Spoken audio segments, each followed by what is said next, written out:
Hello everyone, welcome to ओकुल में आप सभी का स्वागत है। आइए अपने इस full course on Indian economy for UPSC, PCS and SSC exams को आगे बढ़ाते हैं और हम लोग बात कर रहे हैं चैप्टर 3 की। जी हाँ, Indian economic development, NCERT class 11th, chapter 3 जो है on liberalisation, privatisation and globalisation, इसकी हम बात कर रहे हैं। आज रहने वाला है इस चैप्टर का पार्ट 3। तो जो पिछला पार्ट था, सेकेंड पार्ट, उसमें हमने बात करी है लिबरलाइजेशन को लेकर। हमने देखा कि लिबरलाइजेशन का मतलब है किस तरीके से जो अलग अलग सेक्टर हैं उनमें छूट देना या उनको मुक्त करना। हमने बात की थी इंडस्ट्रियल सेक्टर की, हमने बात की थी फाइनेंशियल सेक्टर की, हमने बात की थी फॉरेन ट्रेड की, हमने बात की थी फॉरेन एक्सचेंज रिफॉर्म्स की। तो वो सारी बातें जो है हम लास्ट पार्ट में कर चुके हैं। आज हम बात करेंगे, देखेंगे प्राइवेटाइजेशन और ग्लोबलाइजेशन क्या है। ठीक है, तो आगे बढ़ने से पहले आप सभी लोगों से रिक्वेस्ट कि जो लोग इस कोर्स को, इस वीडियो सीरीज को फॉलो कर रहे हैं, अगर उनको पसंद आ रही है तो प्लीज़ ज़्यादा से ज़्यादा लाइक करें, ज़्यादा से ज़्यादा शेयर करें, लोगों तक इस बात को पहुंचाएं कि यहाँ पर इस तरीके का कुछ वीडियो सीरीज़ वगैरह जो है वो चल रही है। और बाकी जो लोग चैनल पर नए हैं उनसे मैं रिक्वेस्ट करूँगा कि प्लीज़ चैनल को ज़रूर सब्सक्राइब कर लें और बेल आइकन प्रेस कर लें, सो दैट कि वीडियोज़ के और अपडेट्स के जो नोटिफिकेशन है वो मिस ना हो। ठीक है, और एक इम्पॉर्टेंट चीज़ मैं आप लोगों को यहाँ पर और बताना चाहता हूँ कि जैसा हमने कल आप लोगों के लिए एक कम्युनिटी टैब में एक पोल दिया था जिसमें हम लोगों ने आपसे कुछ क्विज़ वगैरह को लेकर कुछ बात की थी, तो वो क्विज़ वगैरह भी जो है वो बहुत जल्द स्टार्ट होने वाले हैं। लेकिन अभी फ़िलहाल के लिए वो हो सकता है कि सिर्फ वीकेंड में क्विज़ रहे आप लोगों के लिए, और वो जो वीकेंड में क्विज़ रहेगा उसमें जितना भी उस हफ्ते में पढ़ाया जाएगा, हर सब्जेक्ट में जितने भी यहाँ पर अभी कोर्सेज चल रहे हैं, जैसे कि ज्योग्राफी की अभी 2 कोर्सेज यहाँ पर चल रहे हैं, क्लास 11th का एक है, क्लास 12th का एक है, और एक कोर्स आपका इंडियन पॉलिटी का चल रहा है और एक कोर्स आपका चल रहा है इंडियन इकोनॉमी का। तो जितने भी वीडियोज़ उसमें हफ्ते भर में, जितने भी वीडियोज़ में जो भी कंटेंट कवर होगा, जो भी सिलेबस कवर होगा, उसी के बेस पे जो क्विज़ है वो आपको मोस्ट प्रोबेबली संडे को या सैटरडे को जो है वो अवेलेबल रहेगा, लगभग 12 घंटे के लिए, सुबह 8 बजे से लेकर रात के 8 बजे तक। वो क्विज़ जो है आप हमारी वेबसाइट के थ्रू जाके अटेम्प्ट कर सकते हैं। ठीक है, अभी वो क्विज़ है जो है कि फ्री ऑफ कॉस्ट रहेगा, उसमें अभी आप लोगों से कुछ पैसा वगैरह नहीं लिया जाएगा। थोड़ा सा चीज़ें आप लोगों को फेमिलराइज कराने के लिए कि किस तरीके से हम लोग आपको किस क्वालिटी पे कंटेंट जो है वो दे रहे हैं। एक बार अगर चीज़ें आप लोगों को पसंद आती हैं और आप लोगों का अगर इच्छा होती है कि उसको पेड किया जा सके, तो फिर हम वो चीज़ें भी आगे जाके कर सकते हैं। ठीक है, फिर उसको हम लोग बेसिकली कह सकते हैं कि एक क्विज को एक गेम के रूप में खेलेंगे, ताकि आप लोगों को कुछ प्राइज मनी वगैरह भी उसके थ्रू मिल सके और चीज़ें जो है वो ज़्यादा लर्निंग, ज़्यादा जो है वो फन हो सके और एक एक्साइटमेंट के तौर पे की जा सके। ठीक है, अभी नहीं, लेकिन अभी आप लोगों को चीज़ें जो है वो सिर्फ फ्री ऑफ कॉस्ट मिलेंगी फिर से, एज सच जो हमारा मोटिव है to make the education affordable for all. तो उसके लिए सारे के सारे वीडियोस वगैरह जो है आप हफ्ते के ज़रूर देख लीजिए संडे से पहले, और संडे के दिन फिर जब वो क्विज आएगा तो वो आप अटेम्प्ट कर सकते हैं। ठीक है, चलिए, तो फिर से वही बात, एजुकेशन को अफोर्डेबल बनाने का जो हमारा मिशन है, इस मिशन में आप लोग जितना हो सकता है प्लीज़ कंट्रीब्यूट कीजिए, अपना योगदान दीजिए। स्कैन एंड पे का ऑप्शन यहाँ पर दिया गया है, इसके थ्रू आप लोग पेमेंट कर सकते हैं। बाकी अगर किसी को UPI ID की ज़रूरत है तो UPI ID भी यहाँ पर नीचे दी गई है, okul@axis bank। बाकी अगर कोई अन्य माध्यम से पेमेंट करना चाहता है, जैसे कि इंटरनेट बैंकिंग है या कार्ड वगैरह है, तो उसके लिए नीचे डिस्क्रिप्शन बॉक्स में लिंक दिया गया है, वो वहाँ से कर सकता है। ठीक है, आप इस मिशन में हमारा जितना ज़्यादा साथ देंगे, चीज़ें आप लोगों को उतनी ही ज़्यादा यहाँ पर प्लेटफॉर्म पे मिलेंगी। ठीक है, तो प्लीज़ अपनी इच्छा अनुसार अपना जो भी है थोड़ा सा इसमें पेमेंट ज़रूर करें, इसमें इस मिशन में हमारा साथ ज़रूर दें। ठीक है, चलिए तो स्टार्ट करते हैं आज का पार्ट, चलते हैं बुक की तरफ। देखिए, आज हमें बात करनी है प्राइवेटाइजेशन। प्राइवेटाइजेशन का मतलब होता है निजीकरण, यानी कि किसी भी अगर कंपनी को या किसी भी एंटिटी को अगर प्राइवेट हाथों में सौंपा जाता है तो उसको बोला जाता है प्राइवेटाइजेशन या फिर निजीकरण। ठीक है, देखिए, it implies shedding of the ownership और management of a government owned enterprise. जो गवर्नमेंट ओन्ड एंटरप्राइज है उसकी ओनरशिप को या मैनेजमेंट को क्या करना है, एक तरीके से आप कहें कि ख़त्म करना है, यानी कि गवर्नमेंट के हाथों से वो चीज़ें जो है वो ले लेनी है। तो government companies are converted into private companies in 2 ways। 2 तरीके से जो गवर्नमेंट कंपनी है वो प्राइवेट कंपनी में कन्वर्ट हो सकती है। पहला है by withdrawal of the government from ownership and management of public sector companies. ठीक है, कि जो गवर्नमेंट की ओनरशिप है, ठीक है, जो ओनरशिप है उससे गवर्नमेंट क्या कर ले, विड्रॉ कर ले। ठीक है, तो वो प्राइवेट लिमिटेड कंपनी बन सकती है। और दूसरा है by outright sale of public sector companies, चीजों को बेचा भी जा सकता है, जो पब्लिक सेक्टर कंपनी है उसको बेचा भी जा सकता है, और उसको कोई प्राइवेट जो व्यक्ति है या जो ग्रुप ऑफ कोई कंपनी है वो उसको खरीद ले तो वो तब भी प्राइवेट कंपनी बन सकती है। ठीक है, एक और चीज यहां पर दी गई है, देखिए, privatisation of the public sector enterprises by selling of part of the equity of PSEs, that is public sector enterprise, to the public is known as disinvestment. ठीक है, डिसइन्वेस्टमेंट मतलब इस वर्ड को अगर आप हिंदी इसकी जानते हैं तो इसको बोला जाता है विनिवेश, यानी कि जो हिस्सेदारी है, यानी कि जैसे कोई पब्लिक सेक्टर कंपनी है उसमें जो सरकार की हिस्सेदारी है उसको बेचा जाए। ठीक है, किसको बेचा जाए, पब्लिक को, यानी कि आम जन को उसको बेचा जाए, तो उसको कहा जाता है विनिवेश। ये भी एक तरीका है प्राइवेटाइजेशन करने का। ठीक है, the purpose of the sale according to the government was mainly to improve financial discipline and facilitate modernisation. ठीक है, कि अगर मान लीजिए कंपनी घाटे में चल रही है तो उसको बेचा जा सकता है। ठीक है, इस तरीके से।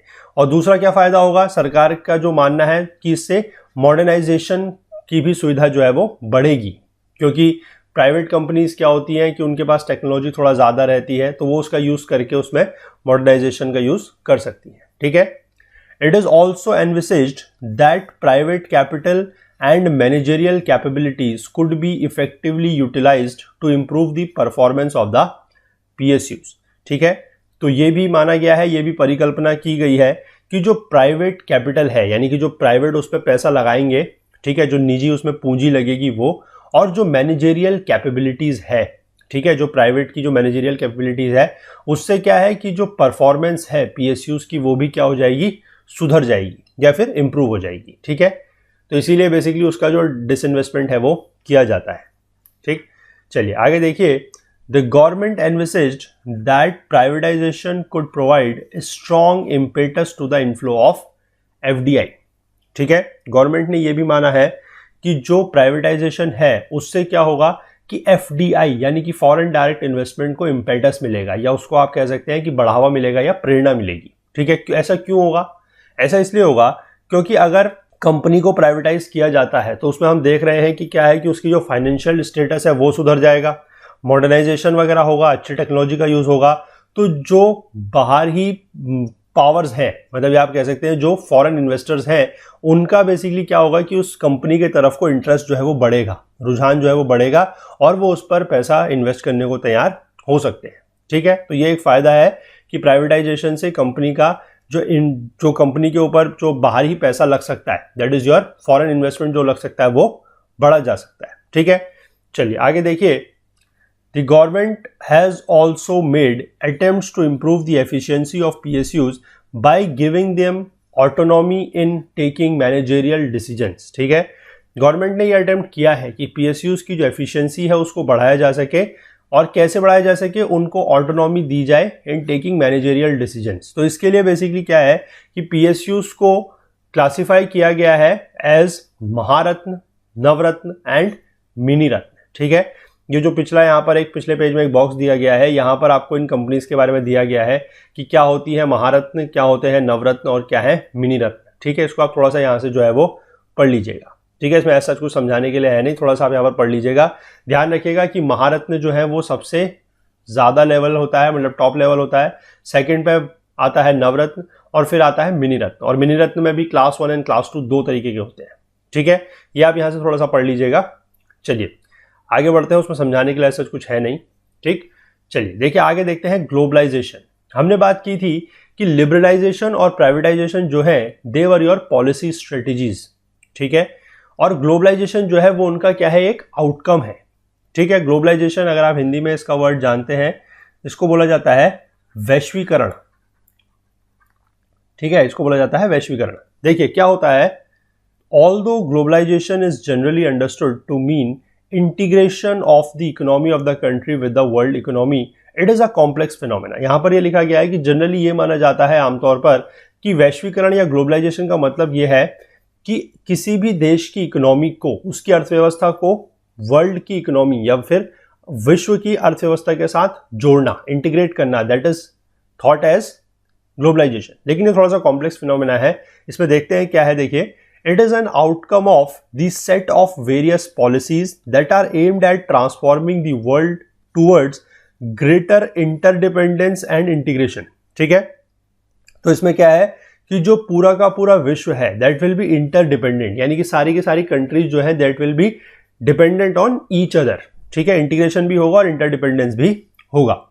It involves creation of networks and activities transcending economic, social and geographical boundaries. ठीक है, यानी कि यहां पर एक इस तरीके का नेटवर्क बनेगा, इस तरीके की एक्टिविटीज होंगी जिनसे क्या है कि इकोनॉमिक, सोशल और ज्योग्राफिकल बाउंड्रीज जो है, यानी कि आर्थिक, सामाजिक और भौगोलिक बाउंड्रीज जो है वो टूट जाएंगी, या फिर आप कह सकते हैं कि उनसे ऊपर उठ के यहां पर जो है वो काम किया जाएगा। ठीक है, globalisation attempts to establish links in such a way that the happenings in India can be influenced by events happening miles away. ठीक है, तो ग्लोबलाइजेशन का यही मतलब है कि अगर किसी एक देश में कोई एक्टिविटी होती है, ठीक है, तो उसका जो असर है वो बहुत दूर, यानी कि आप कह सकते हैं कि दुनिया के और देशों पर भी उसका असर पड़ेगा।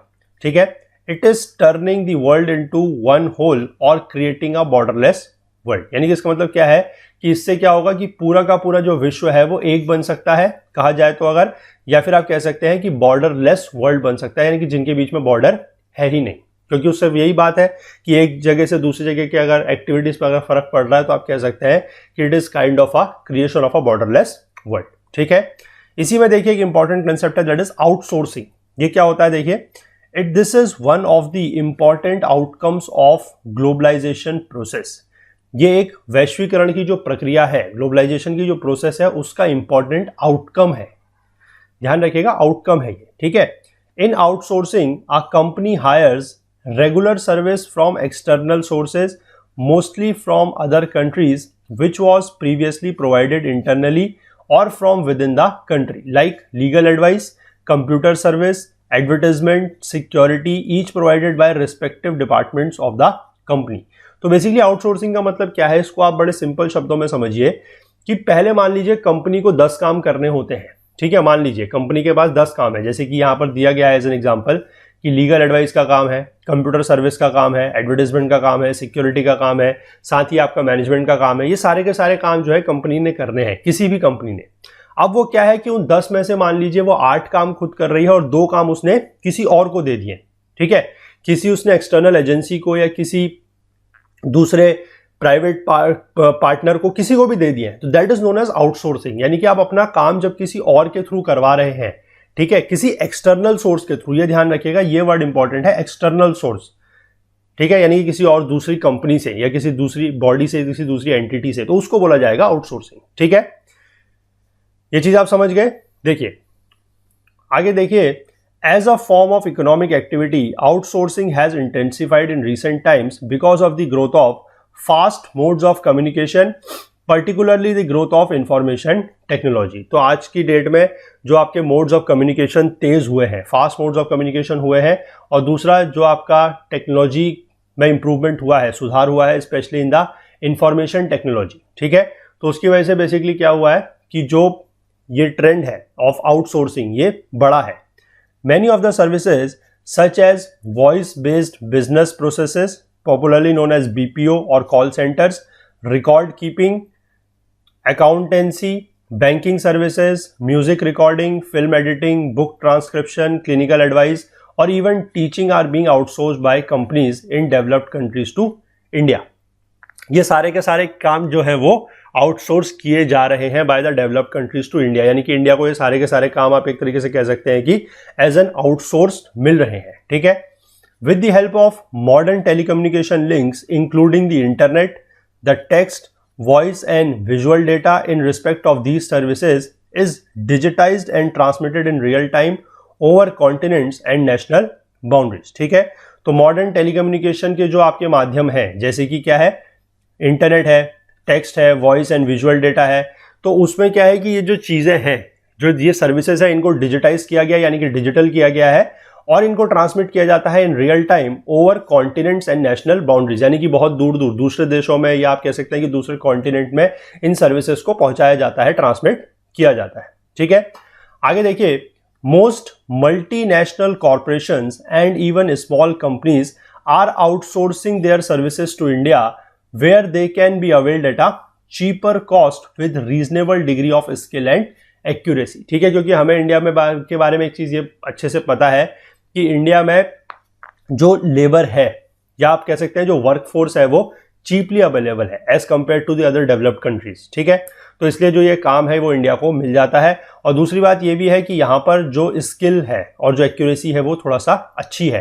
ठीक, the low wage rates and availability of skilled manpower in India have made it a destination for global outsourcing in the post reform period. Post reform मतलब यही 1991 के बाद, 1991 के बाद का जो पीरियड था पोस्ट रिफॉर्म पीरियड, उसमें जनरली क्या हुआ है कि इंडिया को एक ग्लोबल आउटसोर्सिंग डेस्टिनेशन इंडिया बनता जा रहा है। और वो क्यों बन रहा है? Because of low wage rates और स्किल्ड मैन पावर होने की वजह से। ठीक है, चलिए आगे इसमें देखते हैं।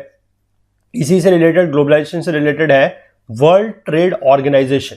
ठीक, the WTO was founded in 1995 as the successor organization to the GATT, that is General Agreement on Trade and Tariff.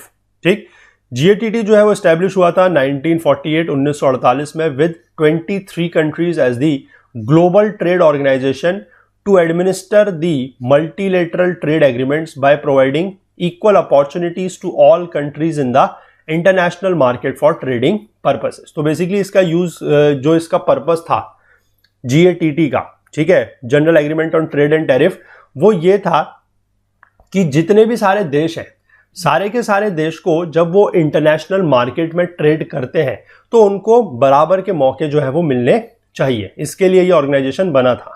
WTO is expected to establish a rule-based trading regime in which nations cannot place arbitrary restrictions on trade. ठीक है, तो WTO basically क्या है कि अपने जो नियम बनाता है उसके तहत कोई भी जो देश है वो कोई भी आर्बिट्ररी रेस्ट्रिक्शन जो है वो ट्रेड पर नहीं लगा सकता, जैसे कि टैरिफ वगैरह है या कोटा वगैरह है, वो अपने आप नहीं लगा सकता। ठीक है, in addition its purpose is also to enlarge production and trade of services to ensure optimum utilization of the world resources and to protect the environment. ठीक है, तो ये भी इसमें इंपॉर्टेंट चीज है। क्या दिया गया यहां पर? In addition its purpose is to enlarge, कि इसका पर्पस ये भी है कि प्रोडक्शन को एनलार्ज करना है, यानी कि बढ़ावा देना है, और ट्रेड ऑफ सर्विसेज। ठीक है, ऐसा क्यों? ताकि जो वर्ल्ड के रिसोर्सेज हैं उनका ऑप्टिमम यूटिलाइजेशन हो सके। और दूसरी चीज इसमें इंपॉर्टेंट आपको जो ध्यान रखने वाली है वो ये भी है कि एनवायरनमेंट को प्रोटेक्ट करने की बात भी यहां पर कही गई है। ठीक है, the WTO agreements cover trade in goods as well as services. ठीक है, ये चीज का आप ध्यान रखेंगे कि जो WTO के एग्रीमेंट्स हैं वो ट्रेड कवर करते हैं गुड्स में भी और सर्विसेज में भी, दोनों सेक्टर में है। ठीक है, और क्यों करते हैं? टू फैसिलिटेट इंटरनेशनल ट्रेड, ताकि इंटरनेशनल ट्रेड में क्या हो सके, फैसिलिटेशन मिल सके या सुविधा मिल सके, और वो भी दोनों लेवल पर, यानी कि बायलेटरल भी और मल्टीलेटरल भी।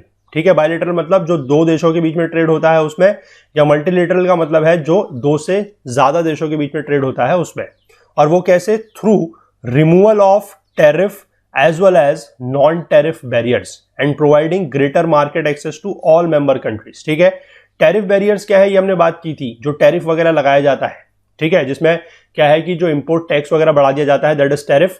नॉन टैरिफ बैरियर का मतलब क्या है? जो हमने पढ़ा था, क्या पढ़ा था? जैसे कि कोटा, क्वांटिटेटिव रेस्ट्रिक्शन जो लगाई जाती है, that is your non tariff barrier. ठीक है, और इससे क्या होगा कि अगर ये चीजें होंगी तो जो जितने भी इसके मेंबर कंट्रीज हैं, जितने भी इसके सदस्य देश हैं, उनको क्या होगा कि एक बड़ी मार्केट मिलेगी इंटरनेशनल लेवल पर। ठीक है, as an important member of WTO, India has been in the forefront of framing fair global rules, regulations and safeguards and advocating the interest of the developing world. ठीक है, तो WTO के एक महत्वपूर्ण सदस्य होने के नाते इंडिया हमेशा इस काम में आगे रही है कि फेयर ग्लोबल रूल्स बनाने के काम में, ठीक है, रेगुलेशंस में, और safeguard and advocating the interest on the developing world. ठीक है, कि जो डेवलपिंग वर्ल्ड है जो विकासशील देश है उसके इंटरेस्ट के लिए, उसके हित के लिए इंडिया जो है हमेशा एडवोकेट करती रही है, या कह सकते हैं कि उसकी तरफ बात इंडिया हमेशा करती रही है उसके लिए। ठीक है, India has kept its commitments towards liberalization of trade made in the WTO। ठीक है, इंडिया ने अपने जो कमिटमेंट्स हैं टूवर्ड्स लिबरलाइजेशन ऑफ ट्रेड उसको हमेशा बनाए रखा है, और वो कैसे? By removing the quantitative restrictions on imports and reducing the tariff rates. ठीक है, तो ये क्वांटिटेटिव रेस्ट्रिक्शंस आपका वही हो जाता है, that is your non tariff barrier, और रिड्यूसिंग टैरिफ रेट्स का मतलब वही है कि टैरिफ बैरियर्स को थोड़ा सा कम करके। ठीक, आगे देखिए, some scholars question the usefulness of India being a member of WTO as a major volume of international trade occurs among the developed nations। ठीक है, तो कुछ स्कॉलर्स का ये मानना है, वो इस बात पे सवाल खड़ा करते हैं कि इंडिया का जो मेंबर, मतलब इंडिया का बेसिकली WTO के मेंबर होने का क्या फायदा है। ठीक है, वो ये इसलिए ऐसा बोलते हैं क्योंकि उनका ये मानना है कि जो इंटरनेशनल ट्रेड है, यानी कि जो ज्यादा मात्रा में जो इंटरनेशनल ट्रेड है वो सिर्फ और सिर्फ डेवलप्ड नेशंस के बीच में हो रहा है, और India being a developed country उसकी क्या यूजफुलनेस है being a member of WTO। They also say that while developed countries file complaints over agricultural subsidies given in their countries, developing countries feel cheated as they are forced to open up their markets for developed countries but are not allowed to access the markets of developed countries. ठीक है, यानी कि यहां पर क्या दिया गया है कि डेवलप्ड कंट्रीज में जो एग्रीकल्चरल सब्सिडी लगती है, ठीक है, एग्रीकल्चरल सब्सिडी लगने का मतलब क्या है? अगर एग्रीकल्चरल सब्सिडी लगेगी तो क्या होगा कि जो एग्रीकल्चरल प्रोडक्शन है वो सस्ता हो जाएगा। ठीक है, और इससे क्या होगा? इससे दो चीजें होंगी। पहली तो यह है कि बाहर का जो भी सामान है, डेवलप्ड कंट्रीज की बात हो रही है पहली चीज तो, ठीक है, डेवलप्ड कंट्रीज में जो बाहर से देश से सामान आएगा वो नहीं आ सकता क्योंकि वो महंगा होगा। क्योंकि इसमें क्या है कि सब्सिडीज अगर आप दे रहे हैं, सब्सिडीज हमने लास्ट टाइम पे भी पढ़ा था कि सब्सिडी देने से क्या होती है, चीजें जो है वो सस्ती हो जाती हैं। ठीक है, तो एग्रीकल्चरल सब्सिडी अगर दी गई है तो उससे क्या होगा कि चीजें जो है वो सस्ती हो जाएंगी। और दूसरी चीज क्या है कि एक्सपोर्ट जो है ये लोग ज्यादा करेंगे, है कि नहीं है? एक्सपोर्ट ज्यादा करेंगे क्योंकि अब क्या है, एग्रीकल्चर सब्सिडी इनको मिल रही है, चीजें जो है सस्ते रेट में बन रही है, तो ये उसको बाहर बेच के क्या कर सकते हैं, ज्यादा पैसा कमा सकते हैं। यानी कि डेवलप्ड कंट्रीज जो है वो डेवलपिंग कंट्रीज में तो अपना सामान जो है वो बेच सकती है, लेकिन साथ ही यहां पर यह बात कही गई है कि डेवलप्ड कंट्रीज को ऐसे टाइम पर लगता है दे फील चीटेड। क्यों? क्योंकि उनको यह बोला जाता है they are forced to open their markets to developed countries. उनको यह बोला जाता है कि डेवलप्ड कंट्रीज के लिए आपको अपने बाजार जो है वो खोलने हैं, मार्केट्स को खोलना है, लेकिन उन छोटे जो देश हैं, जो डेवलपिंग कंट्रीज हैं, उनको डेवलप्ड कंट्रीज में एक्सेस नहीं मिलता है। ठीक है, तो इसी के लिए यहां पर सवाल दिया गया है क्या है कि व्हाट डू यू थिंक। तो थोड़ा सा इस पर आप चाहें तो अपना विचार जो है वो नीचे कमेंट सेक्शन में बता सकते हैं कि इस तरीके की चीज के बारे में आपको क्या लगता है कि डेवलप्ड कंट्रीज की को तो ये बोला जाता है कि आपके लिए डेवलपिंग कंट्रीज का मार्केट है, यानी कि फिर आप ये कहें कि डेवलपिंग कंट्रीज को इस बात के लिए फोर्स किया जाता है कि डेवलप्ड कंट्रीज के लिए उनको अपना मार्केट खोलना है, पर डेवलपिंग कंट्रीज को एज सच डेवलप्ड कंट्रीज में मार्केट नहीं मिलता है। ठीक है, तो ये था अबाउट लिबरलाइजेशन, हमने लास्ट पार्ट में देखा था, और आज हमने देख लिया है about the privatization and globalization को। अब हम अगले पार्ट में ये देखेंगे कि ये सारे के सारे जो रिफॉर्म्स किए गए इनसे फायदा क्या हुआ। ठीक है, कि किस तरीके से इन रिफॉर्म्स ने जो इंडियन इकोनॉमी है उसको थोड़ा बहुत इंपैक्ट करने की कोशिश की है, और क्या क्या इंपैक्ट किया है ये हम नेक्स्ट पार्ट में देखेंगे, और मोस्ट प्रोबेबली नेक्स्ट पार्ट में हमारा चैप्टर जो है कंप्लीट हो जाएगा। ठीक है, तो आई होप आपको ये वीडियो पसंद आया होगा। अगर आया है तो प्लीज लाइक जरूर कीजिए, ज्यादा से ज्यादा शेयर जरूर कीजिए, और जो लोग चैनल पे नए हैं वो चैनल को जरूर सब्सक्राइब कर लीजिए, बेल आइकन प्रेस कर लीजिए सो दैट की वीडियोस के नोटिफिकेशंस मिस ना हो, और कमेंट जरूर सभी लोग कीजिएगा। और एक बात का ध्यान और रखिएगा, जो मैंने अभी आपको बताया कि क्विजेस जो है वो आपको वीकली अवेलेबल होंगे, तो आप वीडियोस जो है हफ्ते के वो सारे के सारे देखना स्टार्ट कर लीजिएगा, और वीकेंड से पहले जितने भी उस हफ्ते के वीडियोस आते हैं वो सारे के सारे वीडियोस आप देख लीजिएगा। और कोई भी अगर आपको डाउट होता है तो वो आप जरूर पूछेगा, क्योंकि हो सकता है कि आपका जो डाउट है वही वीकेंड में क्वेश्चन के रूप में आपको देखने को मिल जाए। ठीक है, बाकी हमसे ज्यादा जुड़ने के लिए हमारा Facebook page, Twitter page, Telegram channel का यूज कर सकते हैं। कोई और बात अगर आप हमसे शेयर करना चाहते हैं तो वो हमारी ईमेल आईडी के थ्रू भी आप हमसे कर सकते हैं, दैट इज okul.co@gmail.com पे। ठीक है, चलिए तो मिलते हैं अगले पार्ट के साथ बहुत जल्द। तब तक के लिए अपना बहुत बहुत ध्यान रखिएगा। Please do take care of yourself. Thank you, have a nice day, bye bye.